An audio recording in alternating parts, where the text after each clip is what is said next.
Yesu asifiwe. Asifiwe sana Mwokozi. Hakika Mungu ni mwema. Nimefurahi kwa kuona Mungu ametuhifadhi na ametutunza mpaka ametuleta katika hekalu lake. Si kwamba ni kwa mapenzi yetu wala kwa makusudio yetu, bali ni Mungu amependa iwe hivyo. Kwa hivyo sifa na utukufu zimrudie yeye. Tutaenda kufundishana katika kitabu cha Isaya 48. 48 utaanzia 12, alafu mwisho ni 17, alafu tenda hiyo Isaya 49 utaanzia mstari wa 10. Kwa kabla niingie kwa neno, wacha niamini na niombe. Asante Bwana wa mabwana, Mfalme wa falme. Ninakushukuru Bwana kwa kibali ulichonipatia cha kusimama mbele ya watu wako. Namaanisha ya kwamba umeniamini Bwana, na mimi Baba ninakuamini wewe. Tazama Baba, niko hapa ni kwa ajili yako, ukaweze kulisha kanisa lako kama ulivyonena nasi katika ibada ile ya Morning Glory Bwana. Niko hapa nikitaka nguvu zako tu zionekane katika neno lako Bwana. Neno hili linapotoka lisitoke neno la kawaida, bali likatoke likiwa na pumzi yako na uhai wako. Na libarikisha neno lako kwa jina lako, na ni katika jina la Yesu Kristo niomba na kuamini. Amen.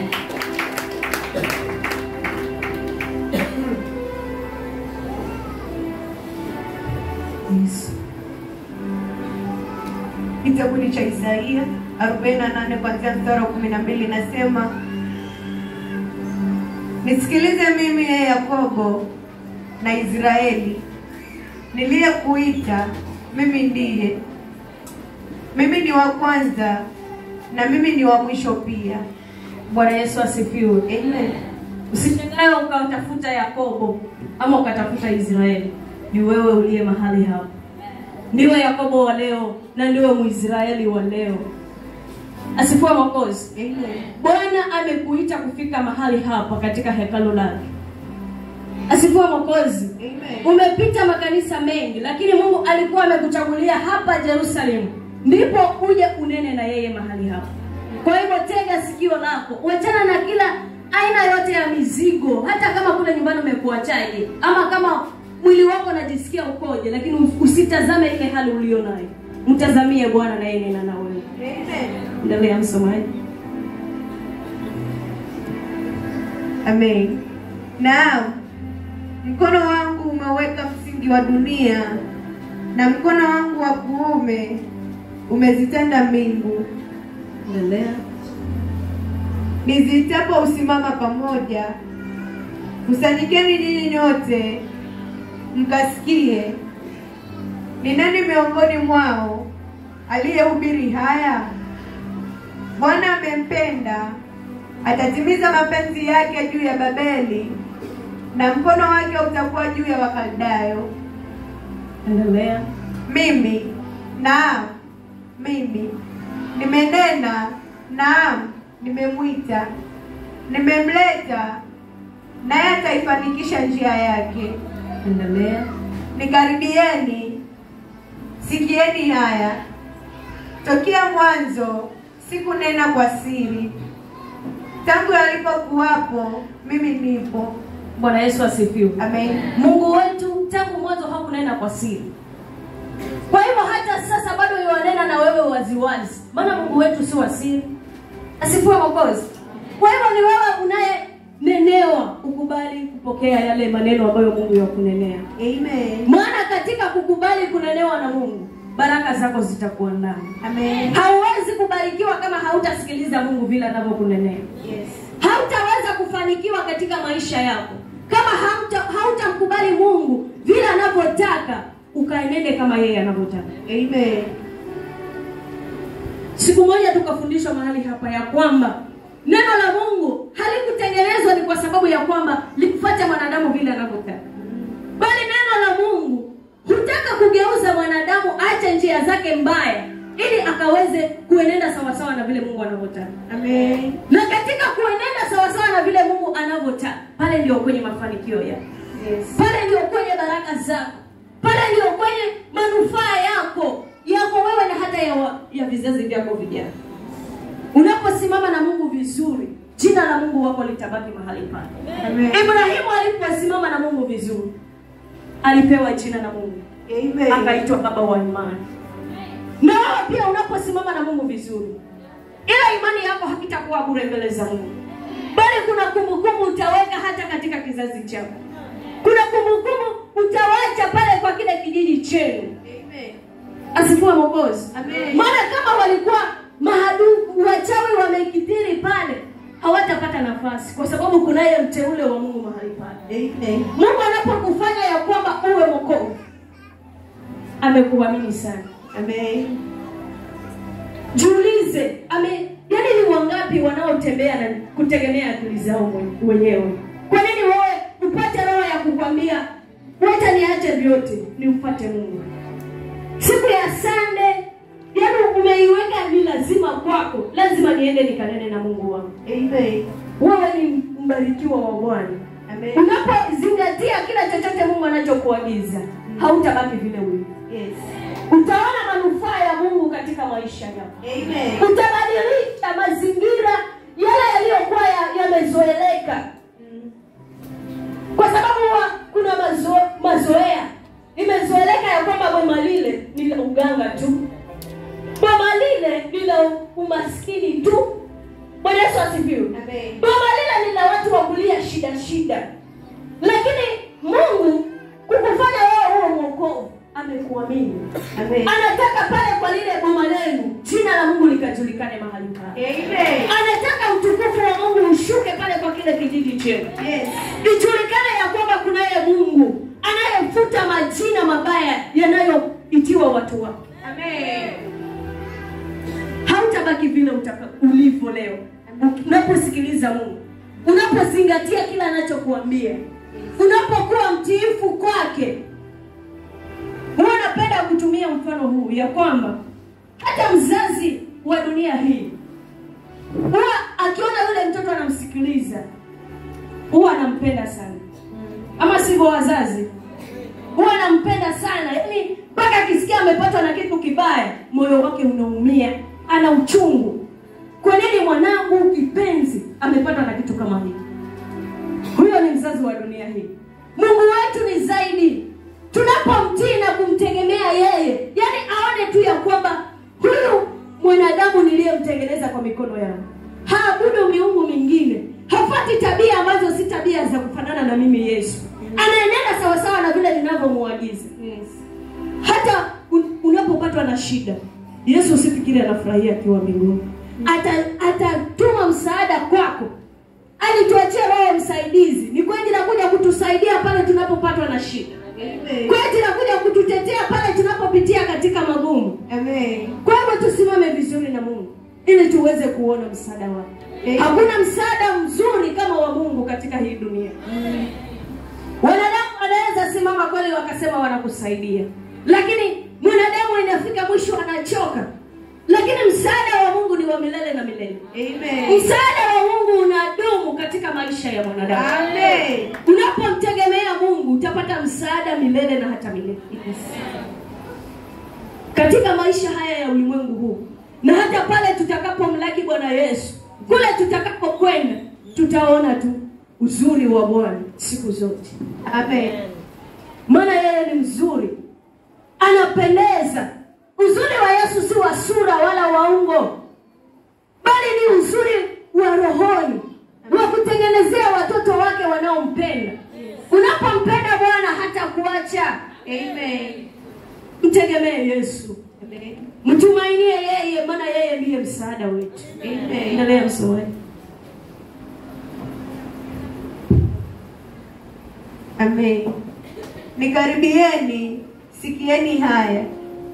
Tokea mwanzo sikunena kwa siri, tangu yalipokuwapo mimi nipo. Na sasa Bwana Mungu amenituma na roho yake. Bwana mkombozi wako, mtakatifu wa Israeli, asema hivi: mimi ni Bwana Mungu wako, nikufundishaye ili upate faida, nikuongozaye kwa njia ikupasayo kuifuata. Bwana Yesu asifiwe. Amen. Mungu wetu anatufundisha ili tupate faida. Unapopenda yale mafunzo ya Mungu anayokufundisha, utapata faida. Nimekuambia ya kwamba utabadilisha situation ambazo zilishindikana na mababu. Walikuwa wakitembea kwa akili zao. Walikuwa wakiabudu misitu. Walikuwa wakiabudu sanamu. Lakini wao kwa kuwa wanaabudu Mungu, historia zitachange. Amen. Kutakuwa na mabadiliko. Amen. Katika kizazi chenu kutakuwa na historia mpya. Amen. Maana yeye Bwana anatufundisha ili kutupatia faida. Amen. Tutafaidika katika ulimwengu huu. Baraka zote Mungu alizozinena ya kwamba atatubariki. Amen. Na pia kule hakuna faida kubwa kama kutembea katika huu ulimwengu alafu uende ukaingia mahali pale Yesu alipotuahidia. Hiyo ni faida kubwa sana kwa Ukristo. Unapofika mahali pale na wewe uungane na malaika ukimsujudia Bwana, ukimwambia asante, haleluya, kwa sababu ulipitia mengi katika ulimwengu huu lakini hukumwacha Mungu. Ndio. Tunamoya kwamba majaribu kwa Ukristo ni lazima. Hata useme sitaki majaribu, katika kupitia yale majaribu ndio Mungu anazidi kukukomaza. Amen. Mungu anazidi kukukubali kupitia yale majaribu. Amen. Maana ni kweli umeona jaribu lakini haujamwacha Bwana. Amen. Haujakimbilia miungu. Yes. Payuka umesimamisha imani yako katika madhabahu moja. Amen. Wewe tunamoya kwamba baada ya dhiki ni faraja. Tena tunamoya kwamba anayestahili majaribu atavalishwa taji. Amen. Si rahisi kuvalishwa taji. Lazima upitie mahali. Ndio. Hata Yesu kitambo tuabudu hili jina la Yesu, tupate msaada kwa hili jina la Yesu, haikuwa rahisi. Yes. Aliita majina ambayo si yake. Lakini yeye alimwamini Mungu aliyemleta katika dunia hii. Amen. Aliamini yule Roho aliyemshukisha kwa ajili ya kuja kuokoa mwanadamu. Kwa hiyo katika mapito kuna roho unazikomoa mahali. Amen. Wewe mama katika kupitia kwako, wewe mzee katika kupitia kwako, wewe kijana katika kupitia kwako, kuna faida sana mbele za Mungu. Amen. Maana kuna mahali anataka jina lake likajulikane. Amen. Na haiwezi kujulikana hivi ya kwamba wewe umeokoka. Unaweza ukaona magonjwa yamesimama. Katika yale magonjwa Mungu anahitaji asimamishe jina lake mahali pale. Amen. Unaweza ukaona tumefundishwa mafunzo ya ndoa mahali hapa wamama. Umepokea wamama na wazee. Wewe kama unakuja mahali hapa na yale mafunzo unayazingatia, utayaona faida yake. Hautabaki vile ulivyo. Hautatembea kwa akili zako, maana utakuwa unakumbuka kila funzo unalofundishwa hapa. Hakuna fundisho ambalo ni la mwanadamu. Huwa ni Roho ameshukisha mahali hapa. Hilo funzo lipokee. Amen. Hapa ni makazi ya Roho Mtakatifu. Amen. Kwa hivyo kila neno mahali hapa ni Roho ameliruhusu neno. Amen. Asifiwe Mwokozi. Amen. Kwa hivyo chochote kinachonenwa, pokea. Amen. Maana Mungu alikuwa na sababu ukafundishwa hiyo kitu. Usijifanye ya kwamba wewe ni mjuaji sana ukaanza kusema yule anayenifundisha bwana wake yuko wapi. Utakuwa wewe mtu kuhesabu wapi. Usiangalie mtu ana bwana wala hana bwana. Heshimu yule Roho aliyemtumia kufanya wewe ukajenge ile roho yako. Amen.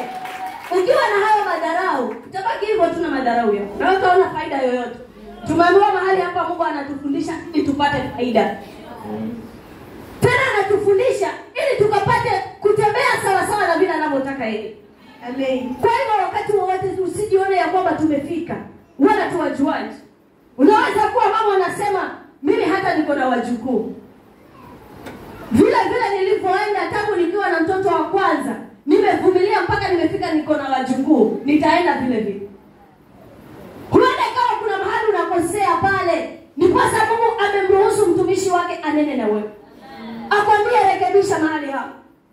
Wakristo huwa tunafaa tuwe watu wa kusikiliza neno na kulifanyia kazi. Amen. Kila ujumbe unaotoka kwa Mungu ufanyie kazi katika maisha yetu. Amen. Usipokee tu alafu ukawa kama vile Yesu alivyotoa mfano ya kwamba kuna mbegu zilipandwa, zingine zikaanguka kwa njia, zingine zikaanguka kwa miiba, zingine katika udongo mzuri. Wewe sasa kuwa katika, weka lile neno la Mungu katika ule udongo mzuri ili lifanye kazi. Lifanye kazi katika maisha yako. Kufanya ukapata kustawi. Maana kitu chochote kinachowekwa katika udongo mzuri huwa hata kuzaa kwake hakitazaa kama kile kilichopandwa mahali kwenye changarawe. Dogo mwambie kwenye nzarabe, kwa dogo ataje au kikweli. Bwana Yesu asifiwe. Kwa hivyo ni vizuri neno la Mungu lipate udongo mzuri katika moyo wako. Amen. Usifikiri neno la Mungu linaenda kupandwa katika udongo mzuri kule kwenye michanga. Udongo mzuri, miba, njia iko hapa ndani ya moyo wako. Siku unalipokeaje neno la Mungu? Mungu anakufundisha ili upate faida, lakini wewe mwenyewe ndio unataka faida au unataka hasara? Jibu nalo wewe mtoto wa Mungu. Amen. Lakini jua neno moja tu. Mungu anatutakia sana mema. Amen. Mungu anatutakia sana baraka. Amen. Mungu hapendezwi akiona mtoto wake kila wakati anakiguna njia. Wakati wa matope, wakati wa baridi, wakati wa joto, wakati wa jua unakimbia unasema nenda nyumbani mwa Bwana. Lakini kila unachokuja kufundishwa mahali pale ukosa kukifanyia kazi. Huwa Mungu asikii furaha. Huwa haridhii sana mtu kama yule. Mungu anapenda kutoka majasho mahali hapa. Tuliambiwa ya kwamba tutakula kwa jasho, si ndio? Ndio. Basi lile jasho linalotiririka mahali hapa ukalifaidie. Amen. Ukalifaidie lile jasho lako linalokutoka mzee. Ukafaidia lile jasho linalokutoka mama. Amen. Ukafaidia lile jasho lako linalokutoka kijana. Amen. Na wote hata watoto. Maana Mungu ni Mungu wa wote. Neno linasema ya kwamba ni Mungu wa wote wenye mwili. Asifiwe Mwokozi. Kwa hivyo kuanzia hata kwa yule mtoto mchanga, neno la Mungu limebeba kila mtu mahali hapa. Amen. Kuna kiwango cha mtoto Mungu anajua huyo ni mtoto. Na kuna mtu mzima ambaye amempatia akili timamu za kulifanyia neno la Mungu kazi. Amen. Kwa hivyo tufanyie neno la Mungu kazi wapendwa. Amen. Mungu anatuongoza kwa njia yake ili tukapate kuifuata. Tunapofuata ile njia ya Mungu, Mungu anasikia raha. Na utaona baraka za Mungu zikiwa juu yako. Twende hiyo 49 kuanzia 10. Amen. Isaia 49 kuanzia 10 inasema, hawataona njaa wala hawataona kiu. Hari haitawapiga wala jua, kwa maana yeye aliyewarehemu atawatangulia, naam, karibu na chemichemi za maji atawaongoza. Bwana Yesu asifiwe. Amen. Kama umefuata njia za Mungu, hebu usikiliza ule mtamo ambao Mungu anatuambia. Ukiwa umefuata vile Mungu anavyotaka uende, hautaona kiu, hautaona njaa. Asifiwe Mwokozi. Amen. Yaani shida zote hazitakuwa juu yako. Utaona tu mema ya Mungu yakikujia siku zote. Amen. Maana Mungu wetu amejawa na mema. Amejawa na, yaani kila kitu kiko katika mikono yake. Kila unachokiomba, kila unachokililia, haijalishi ni nini, fuata njia za Mungu. Utakipokea, utapata, maana vyote viko katika mikono yake. Ni sisi tu tukafuate vile Mungu wetu anavyotuagiza. Amen. Unapoagizwa na Mungu fanya hivi. Fanya. Usiwe mtu mkaidi. Usiwe mtu mwenye shingo ngumu. Shingo ngumu ni za kina Farao. Farao ndo alikuwa na shingo ngumu. Kwa sababu ya kuwa Mungu alikuwa amekusudia akamwangamiza. Yes. Sasa wao unapoona roho ngumu inakuja kwako, mwambie Bwana sitaki hii roho ngumu. Amen. Nahitaji nitembee katika neno lako. Nitembee katika njia zako. Maana katika njia za Mungu ndio utaona matendo ya Mungu makuu yakikuwa ndani. Amen. Wote waliotembea na Mungu vizuri hawakuona shida. Hawakuona mateso. Kuna tofauti ya majaribu ya kujaribu kile Mungu anataka, na mateso ya kuwa ni Mungu ndio sasa amekuachia uhuru. Pambana huko na hali yako. Na kuambia ufuate njia zangu hautaki. Sasa wewe fanya vile unavyotaka. Si wazazi huwa wanatuambia hivyo mara nyingine kama hatuwasikii. Mzazi anakukanya lakini wewe unajifanya. Kama ni kijana wa kiume unasema mimi nishakuwa dume, utanifanya nini tena baba? Utanifanya tena nini mama? Mimi nishakuwa. Kama ni kusoma umenisomesha, niko na kazi yangu. Madegree niko nayo. Sasa ni nini tena nataka kwako mzazi? Asifiwe Mwokozi. Amen. Kama ni mama pia unamdharau mama. Anakupatia mwelekeo mwanangu. Ni kweli umekuwa msichana mkubwa. Lakini fanya hivi na hivi ili uje uone manufaa yako ya baadaye. Unamdharau mama. Kwa sababu labda mama ni mfupi. Kama yule anayekuhubiria hapa mbele. Si ndio Si ndio? Lakini kumbuka hapo kafupi. Kalitukana na madaktari ni kwa ajili yako. Kama ni wale waliozaa hospitali. Kama alizaa nyumbani. Huenda hata akawa alipigwa makofi na wakunga kwa sababu yako uone dunia. Mama akavumilia yote. Akastahimili yote. Licha ya kupigwa makofi na wakunga sasa.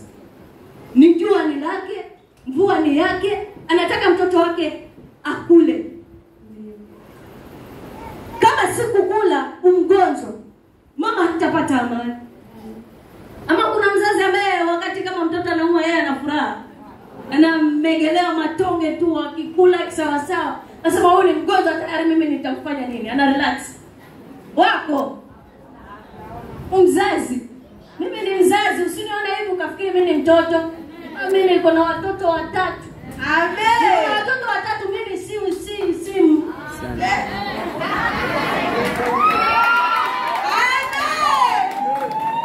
Kwa hivyo kile ninachokuambia, uchungu wa mzazi na ujua mimi najua uchungu wa mzazi. Bila anaposikia kama mtoto wake anamwambia na hasikii. Huwa anasikia uchungu sana. Anasikia uchungu. Sasa mimi wale watoto wangu ufikia wakati ninamwambia kitu unanisikii, nitamtandika sawa sawa. Kwa sababu unasikia uchungu, unamtandika kwa sababu unasikia uchungu. Sasa vile Mungu naye anasikia uchungu zaidi ya sisi wazazi. Ndio. Kwa sababu kumbuka mzazi, Mungu anakuambia ni Mungu wako wangapi mzazi wako? Mungu wa pili. Sasa yule wa kwanza anaumiaje kama hautembei kwa njia zake? Zaidi. Anasikiaje? Amekuumba. Mama yako mwenyewe alibeba litumbo, hata hajui ni nini amebeba pale ndani. Hajui ni nini amebeba.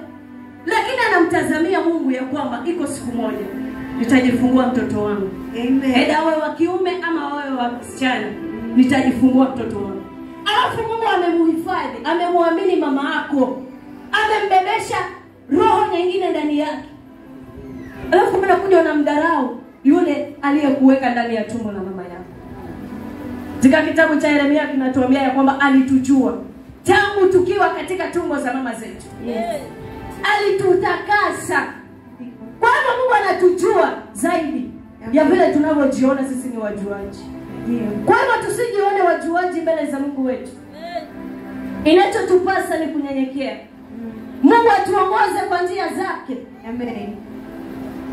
Mungu unapofuata neno lake moja, amekwambia mwanangu acha hii, ukiacha anakufunulia nyingine. Acha na hii pia. Ukiacha anakuatisha na nyingine pia. Amen. Kwa hivyo kama tunapoendelea kumtii Mungu, anazidi kukuondolea kila maovu usio yani yale unayoyajua na hata yale usiyoyajua. Yes. Nataka nikumalizie tu kwa ushuhuda kadogo. Kuna wakati nilikuwa naenda kanisani, kama vile wewe unakuja kanisani, si ndio? Ndio. Hapa yani mtu ama mama maombi afanye search kwa simu za watu hapa, utakutana na nyimbo za kina Diamond kibao. Labda hata hamna hata gospel. Ninaongea ni kweli. Ama mnakataa, mwambie mama maombi aanze msako hapa.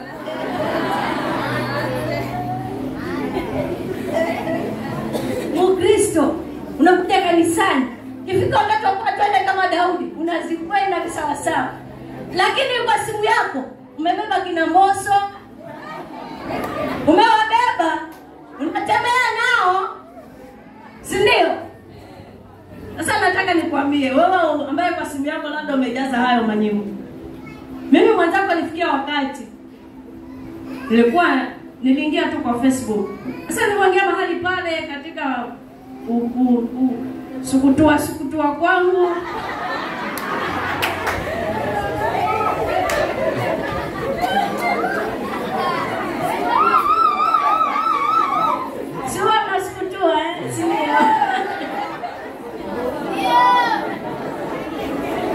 Katika kule touch na touch, mwenyewe nasema mapaka simu ya touch mpaka na touch, si ndio? Nikakutana na Muislamu ameposti pale, anasema ya kwamba mimi sijui nitaachaje hizi nyimbo za dunia. Natamani sana kuziacha, lakini sijui nitaachaje. Ila kitu kagonga akili yangu, yaani nikasikia imenigusa mahali. Sasa nikasema Muislamu anatamani kuacha nyimbo za dunia, na mimi Mkristo je? Nilikuwa nikiudhika tu kidogo hivi ina Harmonize.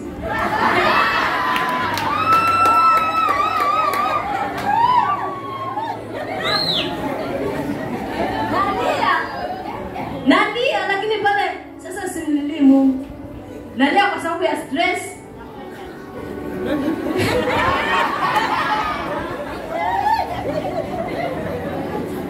Alafu sasa badala nimalizia stress kwa Yesu, maana yeye ndo alisema tupeleke mizigo kwake, mimi naangalia nyimbo za dunia, lakini sikuziona faida mpendo.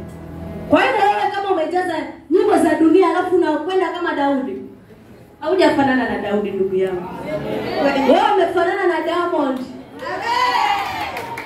Kama wewe ni Mkristo na unasikiliza nyimbo za dunia, kumbuka wewe hata yani kanisani kuja kwako unajipotezea muda. Fadhali nikwambia ukweli. Lakini nataka nikwambie hivi. Mimi nilifikia wakati ni kweli nilikuwa nazipenda kwa sababu nikizisikia zinaimbwa nasikia mahali pamefarijika kidogo. Machozi yakishatoka, stress inapungua mahali. Si ndio? Lakini nilipoona kale kakitu ka message katika Facebook, nikasema Mungu, hata mimi sitaki hivi. Mimi ni Mkristo. Na Kristo hapendi hizi nyimbo. Kwa nini mimi nizisikilize? Kuanzia leo sizitaki.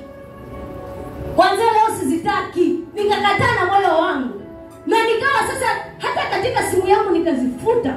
Nafuta zile nyimbo, nasema sizitaki tena. Kama Waislamu wanakataa, kwa nini mimi Mkristo niwe nazo? Amen. Sasa nikaanza kuzichukia. Kazichukia kabisa ndani ya moyo wangu. Yaani nikazichukia ile cha ukweli. Mpaka nikawa sasa nikiingia kwa nyumba hivi zikiekwa, mimi sizitaki kumbuka. Na hata sina tempo kuzisikiliza. Sasa hapo natafuta za gospel. Tafuta gospel yangu fresh na Bahati Bukuku kina nani, najifariji moyo wangu. Amen. Ilifikia wakati sasa chochote unachokikataa, Mungu huwa yuko pale pale ili akusaidie. Yes. Ilifikia wakati nikawa yani zimewekwa na mwenzangu, yeye mwenzangu anasikiliza. Lakini sisi tuliambiwa kwamba sikio linasikia bado. Si mwenzako ameweka lakini unasikiliza, hiyo ni nyimbo inaimbwa. Nikawa nikisikia nasikia kichwa changu kinaniuma sana sana. Yaani nasikia kuuma na kichwa mpaka nasikia kuchanganyikiwa. Inabidi mahali pale niinuke na niende nikakae mbali. Na pale ndo ilikuwa chanzo changu cha kuachana na zile nyimbo. Hata wa leo sitaki hata kuzisikia wala kuziona. Na hata nikizisikia sina. Tangu hii wiki iliyopita tunafundishwa kuhusu feelings. Yaani sijisikii, yaani ya kwamba kile kitu ati yaani sijisikii na zile nyimbo. Yaani hata zikiimbwa mimi yaani nazichukulia tu. Hizo si zangu. Zangu ni za Injili. Zangu ni za Yesu. Kwa hivyo wewe mwenzangu uliye mahali hapa, kile chochote ambacho unaona ya kwamba kinamchukiza Mungu, yes, kikatae. Amen. Unapokikataa wewe kwanza, Mungu atakuwa na nguvu za kukusaidia. Amen. Roho wa Mungu tuliambiwa ya kwamba tumeachiwa msaidizi, si ndio? Ndio. Unaenda kufanya usharati ukisema niko na msaidizi. Unafanya umbea ukisema niko na msaidizi. Hakuna. Ati Roho wa Mungu afanye umea na wewe. Subutu. Wafikiri Roho wa Mungu akose kazi ya kwenda kuwatia nguvu wanaomlilia akufuate wewe? Hawezi. Hii nataka nikuhakikishie ya kwamba hawezi. Amen. Hawezi kuacha wale wanaomtegemea katika roho na kweli akufuate wewe mnafiki. Kwa hivyo ni vizuri tuachane na kila unafiki mbele za Mungu wetu. Ili tusione baraka za Mungu. Tuone mafanikio ya Bwana. Tuone wema wa Yesu ukitufunika. Tuone fadhili zake zikitufadhili. Amen. Unahitaji ufadhili tu wa watu wametoka sijui ni wapi. Ati nimefadhiliwa na mzungu. Ati mnataka kufadhiliwa na mzungu? Nataka niwaletee kule kwenye huwa nanunua mboga, kuna mzungu limuona. Ni nani anataka inue mikono nimletee? Watoto wana shida hawaendi shule. Ule mzungu atakusomeshia watoto wako bure. Wako. Anayefadhili ni Mungu. Amen. Hatujakataa ya kwamba watoto wako wasifadhiliwe. Yule fadhili anayekuja kwa Mkristo ni Mungu ndo amemleta. Kwa hivyo baki na Mungu ambaye yeye ndo anafadhili. Amen. Mungu wetu ni Mungu mwenye nguvu. Amen. Mungu wetu ni Mungu mwenye uwezo. Tunapobaki na yeye tutaona fadhili zake zikiwa juu. Amen. Kwa hivyo tubaki na Mungu. Amen. Chochote kisichompendeza Mungu achana nacho. Kama ulisoma maandiko na ukaona kuna watu waliotii mapenzi ya Mungu, basi wewe tamani uwe zaidi. Amen. Tamani sana uwe zaidi. Amen. Kuna wakati mwingine nikawa mahali yaani nikafikiria tu kwa akili zangu, sijui ni za kipumbavu ama za kijinga, nataka unisaidie. Nikafikiria kuna wale watu ambao labda wao wamepewa jina la mtu ambaye katika maandiko alifaitia sana imani. Alitetea sana imani ya Kristo. Alafu wao wamepata lile jina. Yaani mpaka ile spirit ya yule mtu ambaye yuko mbinguni akitazama hivi anashangaa. Yaani hili jina nilikokubali mimi kupigwa hata mawe kwa ajili ya Yesu. Nilikokubali kupelekwa hata gerezani mimi kwa ajili ya Yesu. Limepewa mtu huyu. Sasa pale ile spirit kwanza itakusuta na Mungu itakuwa zaidi. Kwa hivyo ni vizuri tuzingatie sana kumpenda Mungu. Amen. Tutii sana maagizo ya Mungu. Amen. Maana tunapomtii Mungu wetu hata tuacha jinsi tulivyo. Amen. Nimekwambia haijalishi unajionaje. Yes. Wewe ni mtu wa thamani sana machoni pa Mungu. Amen. Na ndiposa katika yote uliyopitia mpaka wa leo bado uko hai. Na ulipitia kule kwa mataifa, ulipitia labda utapitia hata ukiwa katika wokovu, lakini don't give up. Usikate tamaa katika maisha yako. Ili mradi unatembea katika njia za Mungu. Usijitie moyo kama unatembea katika dhambi. Tunasema hivyo katika hapa nitamngojea Bwana. Bwana huwa anangojewa na wale waliomuendea. Amen. Wanamngoja afike pale aliposimama. Kwa maana amemwendea Bwana. Amen. Maandiko yanasema ya kwamba mbinguni ni kiti chake cha enzi, lakini dunia hii amewekelea miguu yake. Kwa hivyo wewe unapoachana na ya dunia na kumwendea Yesu Kristo, kubaki katika laini yake, jua ya kwamba uko katika miguu yake. Amen. Na katika miguu yake hapo ujaribu kufikiria yule mwanamke aliyekwenda kumfuta miguu na nywele zake. Si alipata msaada wa Yesu mahali pale? Na wewe katika ile shida yako unayopitia, lakini uko katika miguu ya Yesu. Ukimwambia Bwana ni wewe tu. Sitakubali kuachana na wewe. Wakati wowote, katika mvua, katika jua, nitabaki na wewe. Yes. Mungu wao wapenda mtu aliyechukua uamuzi. Amen. Na ndiposa kukawa na kitabu cha uamuzi katika Biblia. Amen. Kwa hivyo kuwa na maamuzi mema na Mungu wako, naye Mungu atakuwa pamoja na wewe. Mbariki